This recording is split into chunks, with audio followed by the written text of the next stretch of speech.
Welcome no sa tanan. And no, this is the first Sunday no that I will preach this year. No, and nalipay jud kayo ko nga kanang kuan. Nakawali na po kong balik. No, supposed to be ako tato last Sunday but mo lagi no na ay mga unnecessary changes ba. No, kay nagparty mi ato sa kuan na mong department naabot mag January ang party. No, kay busy mo kayo kuan kanang tama ni December. No, so ni-appeal na lang po ko ato kay first December po na ako ana nga department. Okay? Sige. No, so ang ato ang theme for this month is kabalo magitaan ni, no? Made for greater things. Okay? No, kinsay mo tuod diri na no, naagid akong plano si Lord sa imong kinabuhi. Amen. So mga utana ko karon, kung dako og plano gid si Lord no. Naaba diri nagampo nga Lord karon na to Lord tagai ko Lord og kapildihan. Namin nagampuhan na. Lord karon na to Lord gusto jud kog daghan kog kapakyasan Lord. Lord, I pray, Lord, na maguba akong pamilya. No? Mamahimo kong miserable. Na may nag-ampuan na? Wala, no? Wala. Gibisan isa siguro dyan sa tuwa na nag-ampuan na. Because I believe, no? Kita tanan, no? Nag-desire kita of greater things. No? We desire progress. No? Mo na universal na kamatuoran. Na matag usa sa tuwa, gusto gyud no na mahimong no mo level up. Amen. But but here's the problem, here's the challenge, no? I believe no sa kumbaga tanan na panalangin or victory na pwede ihatag ni Lord sa imuha. Naagyo na kakambal na proseso. Amen. No, naagyo process. No, there is no such thing as breakthrough without a process. Amen? And ibutang na to sa realidad, wala joy tao nga gusto mo agi og testing o proseso.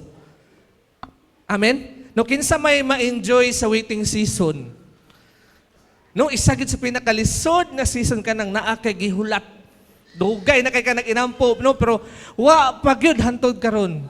No, kinsa may wala di bisan siguro isa ka Kristohano no na malipay sa waiting season. Amen? No, and I do believe jud po no wala joy tao no na ma-enjoy na masakitan. Tinuod, no, ikaw gusto ba ka no na masakitan ka, no, pasakitan ka? No, wala jud. Amen? But in reality, dili gyud ka kaikyas sa testing ug mga pain sa kinabuhi. Amen? No, in reality ba, muagi gyud kag problema. Amen? No, kung daghan kag naagian na problema sa 2025, naa jud po kay mga challenges no na maagian sa 2026. No say mahadlok ta but no mo na realidad. So mao na atong topic karon.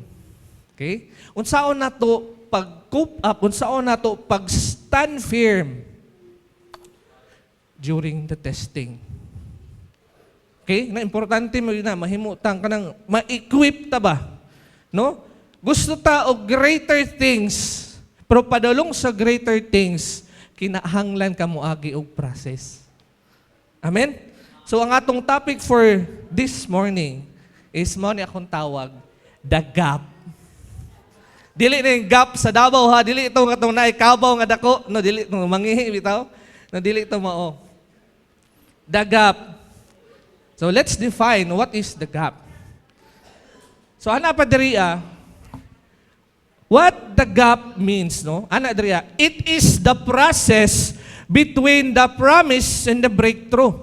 Okay, kung tayo, mo ni ang saad ni Lord, mo ni promise ni Lord, tas mo ni ang breakthrough na gusto ni Lord na maangko nimo, ang kining sa tunga, mo ning the gap, mo ning process. Okay, mo ni ang atong ginaagian karon. Okay? No, kinsabay na vision or naga-desire no na kini na church mudako ba jud? No, ang gina-desire ginato mahimo ning mega church. No, mega church no magtuksido naman siguro ko ana. No, baan naman ta na, oy, gusto naman ako mag-jacket. No? No, naga-desire ta og mega church so inana gyud ang atong vision no dako kaayo. Pero karon no sa reality no dili pa inana. Kinapa lang ta sa vision so kinahanglan ta moagi sa process. Amen. So unsa man ang mga process ana no kinahanglan ka mag-disciple, kinahanglan ka maging faithful. Tama? Kung I do believe no nga mabuhat yun na if ikaw mas maningkamot. No, and usually bitaw sa kaning start sa year, dire ba yun na magsugod ang fitness era. No, kinsa may nag-desire dire na mag-diet this year. No, ga-desire ko Lord, this year Lord, bounce back na jud ko no, mahimo na jud I want to be fit na. No, magkuhan ka, siguro nakikipapilit sa imong kwarto nga, inana, yun akong gusto nga figure. No, inana, no? Pero I do believe, dili gina nimo ma-achieve, kana nga physique, kana siya nga, gusto nimo nga figure, kung dili ka muagi og process, kada adlaw. No? I do believe, dili jud ka mamayat, kung kaisar ka mag-gym, no? Kaisar ka mag-jogging. Mag-jogging kog 24 hours. Pero pag human, mag-itulyokan man po ka. Tama? So, naang hagit sa process. Tama? Ug mo nang kinahanglan yun nato, no? Kinahanglan as a Christian, dapat kabalog yung taon sa atong buhaton. Mo man na reality. Good. Mo na ang, kumbaga, nanata sa battleground ba? Anak pag-edriya, this process is necessary for the development of our faith and character needed to fulfill the promise. No, unsa may pasabot ana. Bago daw ta maabot sa breakthrough, process is necessary. Ngano man, diha ka i-equip ni Lord sa tama na batasan o tama nga character for you to handle the blessing. Again? No? Tama? No? Sa diha sa process ba, diha ka i-equip ni Lord, diha sapsapan ni Lord ang imong batasan. Aron pag naa ng blessing, dili ka makuratan. Amen? And I believe, diha sa process na ginaalaw ni Lord, diha pud ka ginamature ni Lord. Diha ginamature ang imong faith para pag-abot sa panahon na naanay testing sa next level, kabalo na ka mo handle. Tama? And most of the time, no, pag nabi testing, diha na ba, ano, diha na din malugtoy, no, diha na ma-discourage. So, we need, no, dapat kabalo kita mo handle, ana. Ana, pag-diri, ano, the goal of the pain in your process is not to destroy you, but for your transformation. Okay daw, ang goal daw sa mga kasakit ba, no? Throughout the process, no, dili daw para gubaon ka, but para mabag-o ka. Amen? No? And sometimes, God is using the struggle to change you. Amen ba? And I believe, no, naadyo'y mga lessons sa itong mga pagsulay, no, na diha ragyo nato, matun-an sa panahon na nag-struggle ka. Amen ba? No, kanang bitong diha ka makatuon na muyukbo gyud sa Ginoo, muampo gyud permente sa panahon na nag-struggle or naglisod ka nang wala nay bugas, dugay ang allowance, dugay ang sweldo. Amen. No, diha ka makatuon na muampo gyud Lord, tabangi gyud ko Lord. Asa ko ani mo ko Lord, kuha og pangbayad. Amen. Og diha pud sa process, no, diha po ka makatuon no, na mupasaylo. Pag naanaganay mga panagbangi, panagbikil sa pamilya. Sa imong amigo. Tama? Pwede man kayo, musimba ka diriya, pero pag awayon na gani ka, pabayaan na baptize akong isa kakamot, masumbagan yung takaan eh. Kinira ba akong gihumol? Ana ba ako? Musumbag ba yan eh? Tama, no? Reality na, no? Pwede kayo na naka sa simbahan, pero pag i-process ka ni Lord, nanagi mo, bikil ni mo, mo-offend sa imo, ha? Diha matistingan kung gi-apply ba yun mo imong natunan. Amen? That is why process is really important. Importante yung kayong proseso. Ano pa suffering is the mirror that reflects the true condition of your soul. Now, it doesn't create your character, it reveals it. Unsa daw? Ang kana daw ang atong mga pagsulay sa kinabuhi, mura daw na siya og samin. No? Na mo reveal unsa jud ka nga pagkatao. No, pwede man kay mo ingon na ani magguko kuya, ani magguko pastor kay nag-struggle ko. No. Kani ato mga pagsulay, kani ato mga struggle, no? Gina-reveal ra gyud na kung unsa jud ka. No, pwede kay mo ingon na uban nga no, kanang biya man siya tungod kay nag-struggle siya. No. Ang struggle nag-reveal nga dili gyud ay tinuod ang ihang commitment. Amen ba? No, na ako'y gusto ipakita sa inyo, ha. Uy, basketball! Ito, eh. Sa may kailaan, eh. No, siguro, tanan, nakaila ta, ana. No, si Stephen Curry. No, isa yun sa ako ang gina-admire po na athlete. No, ginatanaw-tanaw sa Google. No, daog ba ni sila? Kay, kanang, makuan po na ko ba nga, nang proud po siya nga Kristiyano siya. So every time makashot siya og bola, wala gina siya. So mo nang ganahan ko sa yaha. And you know what?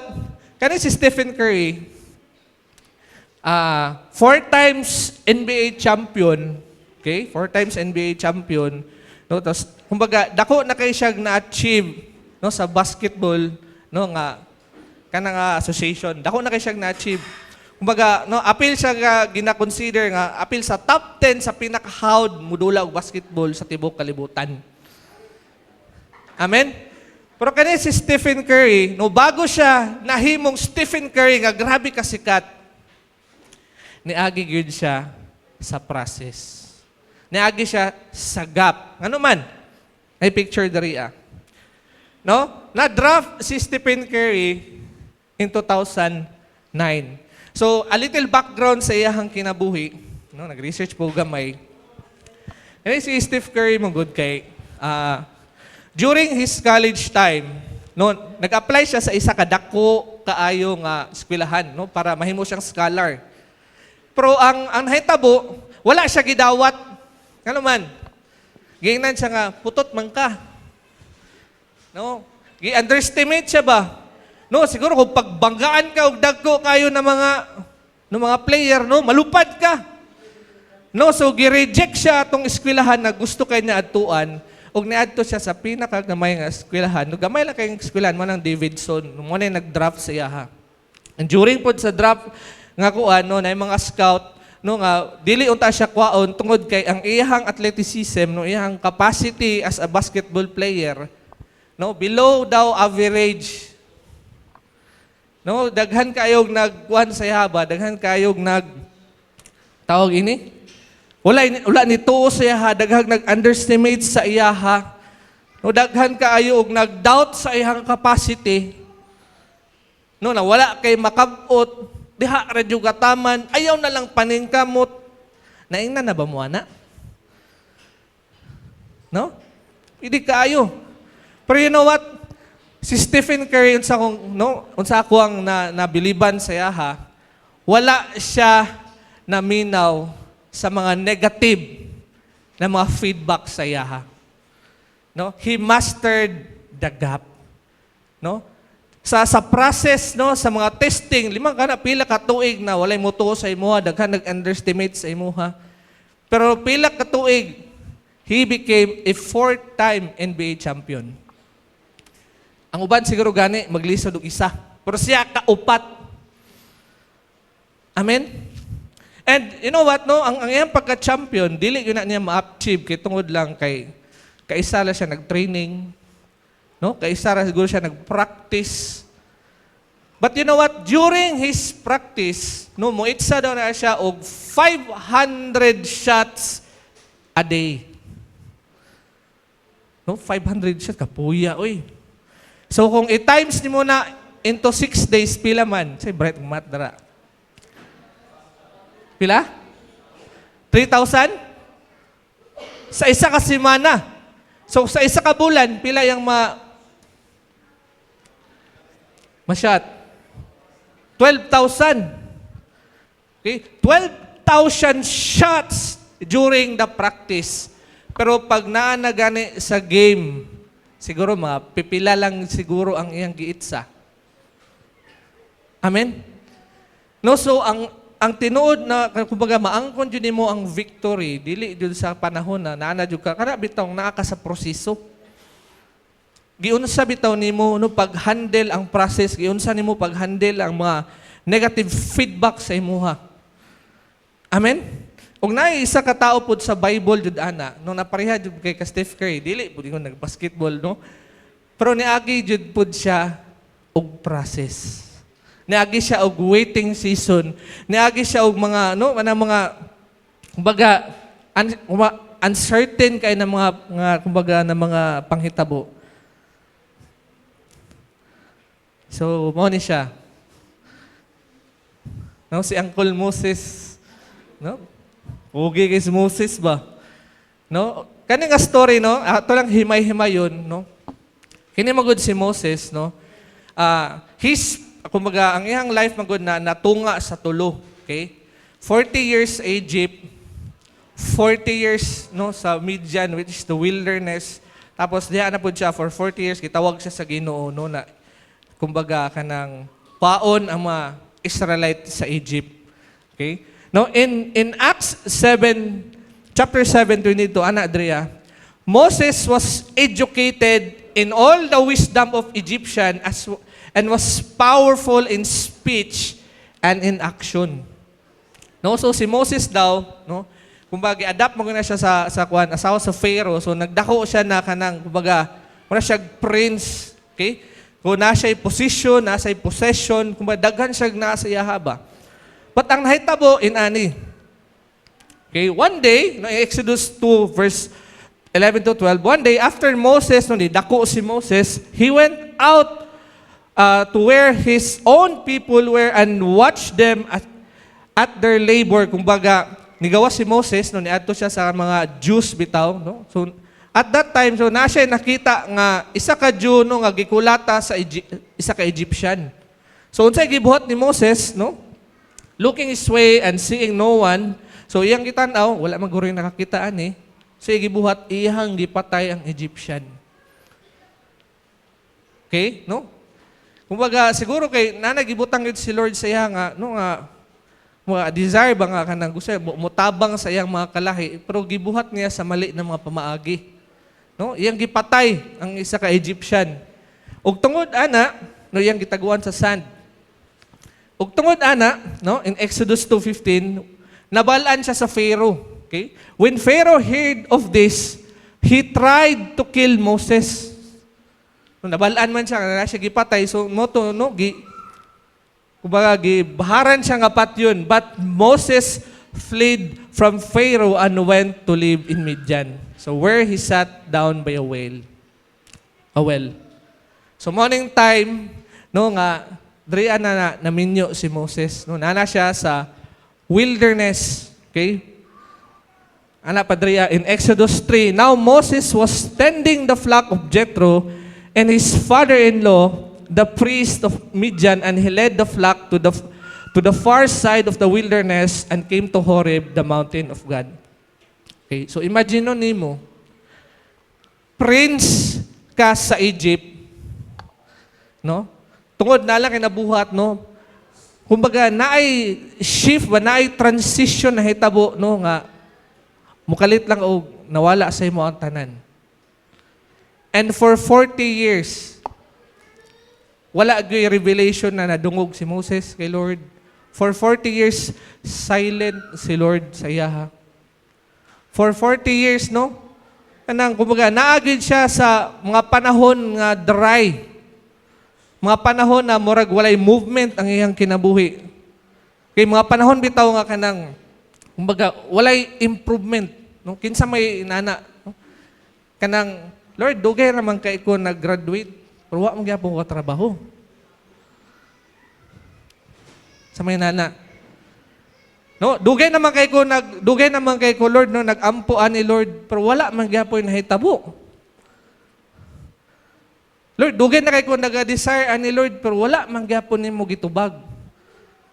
No, for 40 years in ana ang situation ni Moses.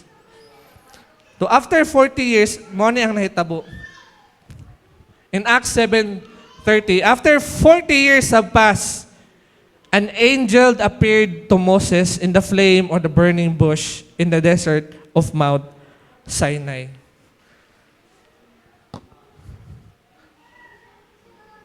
Magunaw na ako ba? Lord, kinahanglan pa day og 40 years.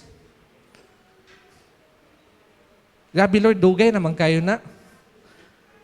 Sugot ka, 40 years ka pahulaton bago ka makatrabaho. No, dili. No, sagot ka, 40 years, no? Ka maghulat bago ihatag ang breakthrough sa imuha. Siguro, no? Human as no, we are, no? Ma-discourage yun ta. Tama? No, wala dyo'y ganahan ana nga season. Pero I believe, no? Kana bitong years of wilderness, diha dyo ka testingan sa Ginoo. Diha gyud makita ba kung unsa gyud ang imuhang commitment kung mupadayon pa ba jud ka sa imong pagpangalagad. And you know what, no? Napo i-testify ana, no? Siguro lahi-lahi magita og situation.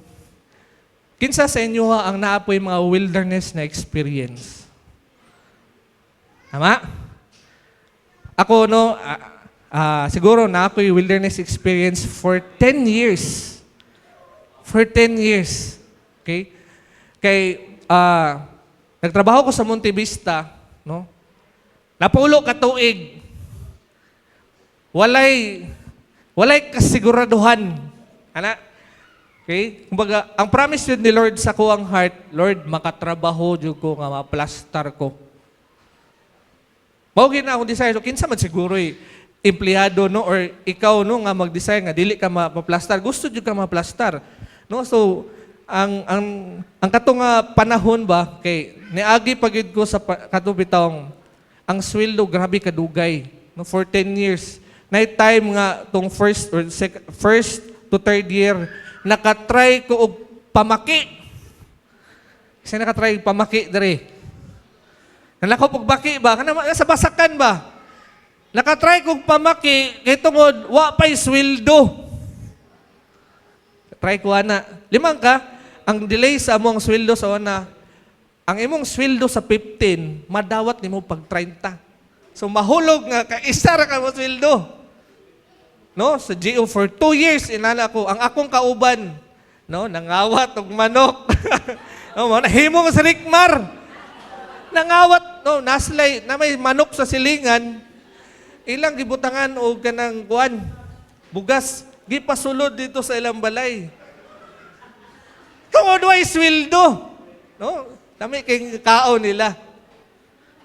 For 2 years, inana akong kinabuhi. And then, no, na-casual ko. Kining casual, renew lang gihapon. Dili regular. Renew lang gihapon every 6 months. And kada renew, halos 2 months siguro po ka maghulat bago na po ka swelduhan. Inana akong kinabuhi, pila mo to? 2 years minus. For 7 years, inana akong kinabuhi. Siguro ampo kay Lord, gusto breakdown, nangalagad na ko kay Lord. No? Siguro nagpastor ako dito sa Kuan. Sa home church pa ta. For 10 years, na ako sa wilderness, Lord. Grabe, nag-ampo man ko, Lord. Nangalagad no sa imo, Lord. Pero wala manggihapon ko na plastar. Itong time nga, wala ako kasabot nga election po to niya, tinanggalay, natulog ko sa boarding house. No, nadyo gi-convict si Lord sa kuha nga, na may nag-chat sa kuha nga, uy, hiring ang DRMC. Wa, dyan ko katulog. I don't know. Gusto yun ni Lord na pa-apply yun, dyan ko ba? Ma-feel yun, bitaw ni mo. Sumoto, nag-apply ko, nadawat ko, pero nibalik po kong GO. Kag GO, wala na bonus. So kung mama, goal kayo, kabalukan niya, anak yun ang kumama nga. Lord, naon sa naman niya akong mga anak. Nangadimot man. Nung imbis na casual na tanan na tayo mga bonus, nibalik na po ng GO. So I've been in a wilderness yun. Inana yun akong waiting season. And you know what? No? Ang ako rin yung gibutang sa heart, Lord, kabalo jud ka sa akong gina-desire, Lord. Nakita, gunin mo akong kasing-kasing. Kabalo jud ko, Lord, na naakay akong plano sa kuha. No, wala ko nag-expect, no? Na 6 months pa ko sa regional. No, naay plantilla nga gi kanang kuan, naay plantilla bitaw na gi-open. No, nadawat ko. You know what? Ang amazing jud kaayo kay 18 mi kabuok nag-apply. Kami sa ako ang amigo katong gi-testimony nako nga Christian pud nako nga amigo sa di ba nag-testimony man pud ko ana nga moto ko perminti kauban magpaminaw og Bible study. Nang-apply mi 6 months pa mong experience sa regional. 16 sila kabuok. Amo ang kontra sa kanang pagpang-apply. You know what? Na-amaze ko kay Lord. Kami ang pinakagamay og experience, pero kaming duha ang nadawat. Amazing jo guys si Lord. Mo gitanong nga, ang gusto yun ni Lord ba? Nga mahimo kang faithful sa sitwasyon nimo karon bisag wala kay makita nga maayo. Amen. Bisag inana pa imong sitwasyon karon pero nagpadayon lang gihapon ka sa pagpangalagad. You know what? Katong time nga naghimo ko ani nga wali no alas 5 man siguro ko nahuman. No 3 a.m. no na God spoke to my heart ani nga verse ba. Ana padre, why the process is hard? Nung anong maglisod man kita sa process? Kay tungod ang process full of uncertainty and it is exhausting. Tama? No? Kanang sa process, grabe kag mga uncertainty na madawat o grabe ka exhausting. Kapoy kay maghulat. Kung na-amaze ko ani nga verse ay kani nga chapter ba. Kapila naman siguro ta nakakita ani no or nakabasa ani wedding at Cana. Tama? Akong basahon ha. On the 3rd day, there was a wedding at Cana in the Galilee. And kaninga miracle, this is the first miracle of Jesus. And the mother of Jesus was there. Jesus also was invited to the wedding with his disciples. When the wine ran out, the mother of Jesus said to him, they have no wine. No? Nahurot na ang wine. And Jesus said to her, woman, what does this have to do with me? Noon sa may labot na ako na nahurot na. Why, my hour has not yet come. His mother said to the servant, do what he tells you. So dre ko na amaze. In verse 6 and 7, now there were 6 stones of water jars there for the Jewish rites of the purification, each holding 20 or 30 gallons. Ang ingon dariya, naday unom, no? Unom kadagko nga si Bisaya sa jar ganing sa una. Tadyaw. Magag 20 to 30 gallons. No? Kadagko ana. Kinsa may try sa una nakapangabo pa. Amen, no? Nakapangabo may sa una, no? Kay may wan sa una, daghan magkuan sa una bomba. No kapoy mga buoy. No, so anang nahitabo diri, Jesus said to his servant, fill the jars with water. And they filled them up to the brim. Yung kag-brim, hantod sa baba sa jar. No, kung imo ni siyang basahon, no, okay, gisugo lang sila ni Lord. No, na mangabo. But what amazed me, no, kaning servant. No, they feel that, ano man, sige daw, kung ikaw ang servant, first time nimo nakita si Jesus. Tapos gisugo ka nga, sige pon ani kay mo na ko ni wine. No? So sige daw, kung ako daw maingon ana sa inyo ha, motuo mo. First time na nakita, oy sige pangabo dito kay maghimo kog milagro karon. Motuo ka dili. No, wine ang gipangita pero tubig ang gipabukbo. Humanly speaking, kung tarong panghuna-huna, di iyong kamutuo. Tama?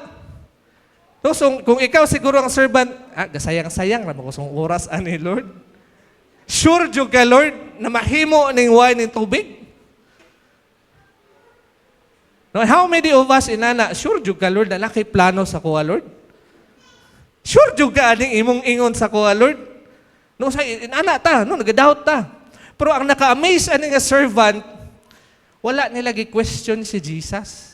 O silang gibuhat, they fill the jar with water without complaining. Wala sila ningon, Lord, unsaon nimo paghimog wine ani tubig? Sure jud ka, Lord. Wala niingon ang servant ana. Amen? But they obey immediately. Same thing to you. Same thing to us. Maybe naay part sa imuha or naay sugo si Lord sa imuha na gusto ni Lord mahimo kang faithful, ana. Amen. Gusto ni Lord na mahimo kang faithful sa imong trabaho bisag unsa pa na kagamay sweldo. Gusto ni Lord na mahimo kang faithful sa imuhang pamilya bisag daghan na kay kalisod ug kapait na nahitabo. Gusto ni Lord na mahimo kang faithful sa imong pag-eskwela bisag daghan yung kay pagsulay sa eskwelahan. Amen? Gusto ni Lord na mahimo kang faithful sa ministry bisag pagtan-aw nimo gamay pa man kay dili pa ni mega church. Amen?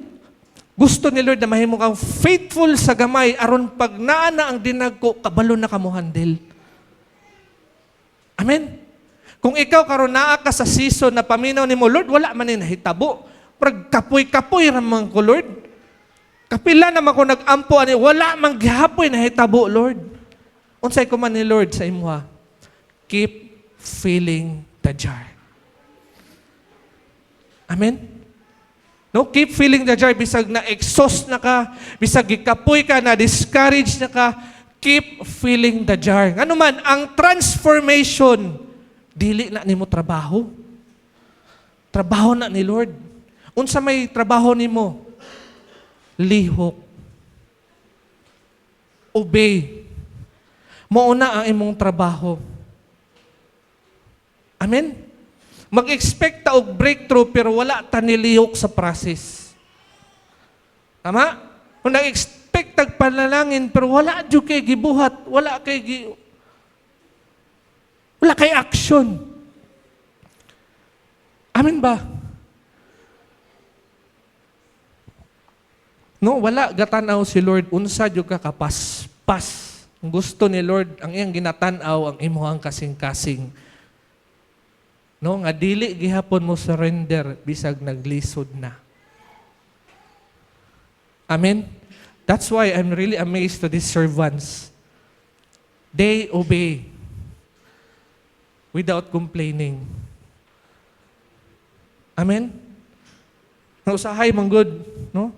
Pag dili gani mahatag atong gusto, nausahay mangluod pa ta kay Lord. Ano man, we live in a culture of instant gratification. Kung usahay ang gusto nato, dapat na yun. That is why process is really important. Amen?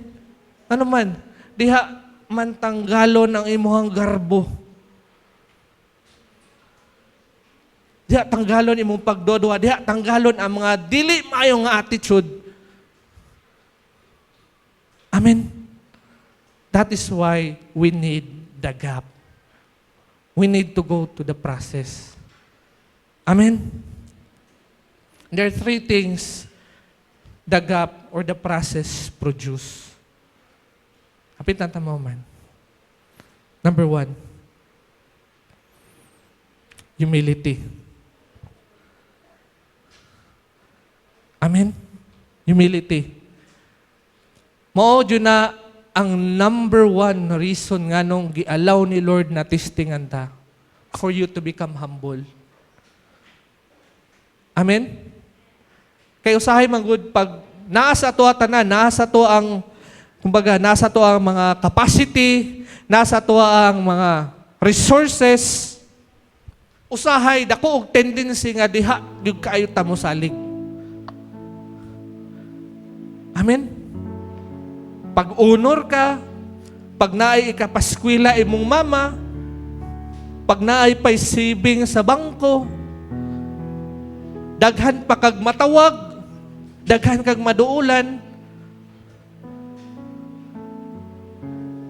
usahay taphaw kaayo atong pagsalig sa Ginoo. Amen? Ano man, dali man kaayo, no? Mo yes kay Lord, dali kay mga lagad kay Lord. Pag ang tanang butang, okay lang. Pero pag nanagani pagsulay, nanagay pagbag-id sa relasyon, nanagani mga kapait na kumbaga, nanagay mga kapait na ma-experience, diha makita kung tinud-anay bagyo na imong kasing-kasing. That's why He allow you to go through suffering. Dili para gubon ka, para ma-shape ang imong kasing-kasing o para imong kasing-kasing makabalo o makatuon na mosalig yun sa Ginoo. No at na-amaze pugo, no, na-bless kay ko sa walid ni Pastor last Sunday. Inumdum pa mo sa message. That is why, no, I want to encourage you, every time mo simba mo, ayaw lang og sugot na maminaw lang mo. Ayaw lang sugot na kanang musimba lang ka, mulingkod lang ka. Paning kamuti nga, you see yourself through the passage. Ikaw ang gibadlong, ikaw ang gi-encourage, ikaw ang gi-correct, ikaw ang gistorya sa Ginoo. Make that a habit. Ayaw sugot na, ikaw lang, lingkod-lingkod lang ko, man, mag-fellowship niya, man, mauli ko. I-practice na, let the Word of God penetrate to your heart. Na naadyan mo yung makuha, no, paggawas, pag nanay pagsulay, mauto ko nadunggan. You need to apply it. O siya, gingon ni Pastor, if you want to be great, then serve. Tama, di ba? Nasa iyon, anak. Kung dito na ko na-realize, kung gusto kang panalangin, then serve because serving requires humility. It is hard to serve with a prideful heart. Amen. That is why ginapaagitan ni Lord ang mga pagsulay in order for you to become humble nga, Lord, dili ko na ko ni makaya, Lord, kung ako lang ni Lord, nakusog, Lord. I cannot do it alone. He wants to become dependent into Him. Dili sa imong kaugalingon. Amen. That's why the gap is necessary for you to become humble. Amen. Ano pang Adrian? Matthew 6:33, but seek first the kingdom of God and His righteousness, and all these things shall be added unto you. When you look at this verse, no, ma-amaze kita, ma-excite ta sa kaning everything, all these things will be added unto you. But unsay command ni Lord, seek Him first. Sometimes we always kumbaga want the blessing, but dili ang blesser, dili ang process. And seeking God requires humility. Amen. And this year, 2026, mo na gusto ni Lord, sugdan nimo ang tuig na nakay mapaubsanon na kasing-kasing. Amen. And number 2, the gap is necessary because of this spiritual hunger. Katong time na si Moses naapa sa Egypt, naman siya, no, na siya, kumbaga, He is full of knowledge. Nasa tanan. Tung time na nasa sa wilderness, ang iharay nyo siguro gisaligan, no? Si Lord. Nasa kauhaw kay Lord. Diya na-develop ang spiritual hunger niya when He go through wilderness. And same thing sa imo. Start this year, Lord, I want more of you, God. Wala gay tao na nitubo kung wala nagigutom. Ng mga bata, no, mutubo gina sila, mukaon sila, kung gigutom sila. And same thing to you. You need to be hungry for God. Gusto makata og mega church, gusto makata og daghan pang taong maluwas. You need to be hungry for Him. Ano man, dili man sa imong capacity, mo nang daghan kag ma-invite, it is the Lord who will convict to that person. Dili kay hahawd magkumuwali, maayo makikunguplastar sa mga wordings, maayo kay kumuampo. It is the Lord who will touch the people. It is not you. We are only a vessel. Amen? That is why we need to be hungry for Him. We cannot give what we don't have. Isod kay mawali kung wala dyo kay ikaw may personal ni mga relasyon sa Ginoo. Amen? Ana pag-idriya. In Matthew 5:6, blessed are those who are hunger and thirst for righteousness, for they shall be filled. Kung hungry ka sa presensya sa Ginoo, na yung assurance na mudot-dot or i-feel you ka ni Lord sa iyang presensya. Amen? And number 3, why the gap is necessary? It's because of this. He wants you to be holy. Usay mo gud ang holiness, ang pagtuo nato kanang natay maayo, no, nagibuhat na holy na ko. But for me, holiness is being set apart from the world. And karon 2026, gusto ni Lord na i-sanctify ang imuhang mata. What are the things na imong ginatanaw karon? Are you watching the things na makapollute sa imuha? You know what? Anak pa sa Bible, your eyes is the lamp of your soul. Kung unsa ang imong ginatanaw, it will really affect you inside out. Gusto ni Lord na i-sanitize na. Wants you to sanitize your hearing. Unsa man imong mga ginapaminaw karon? Are you really listening to Him? Or you're listening no, sa mga hungong or mga ways sa kalibutan. And kani, He wants to sanitize your mouth. Kumusta man ang imong pinulungan? Pwede kayo nag-serve ta diri pero atong baba dili na to makontrol. Sitag panghimantay, sitag panglibak.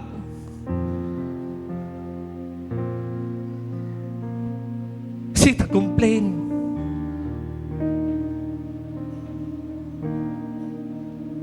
God is not condemning us. He is correcting us for us to be aligned to Him again. Amen. Anak pag in Hebrews 12:10, they discipline us for a little while as they thought best. But God disciplined us for our good. That's the goal. Usay, Lord, sakit man kayo mabadlungan, Lord. Ba't ikalipay na maigo pa ka sa pulong? It means He is working in your heart. And always believe, no, kani atong mga nagian, it is for our own good. In order that we may share in His holiness. His goal is for you to be transformed, for you to be holy. Amen.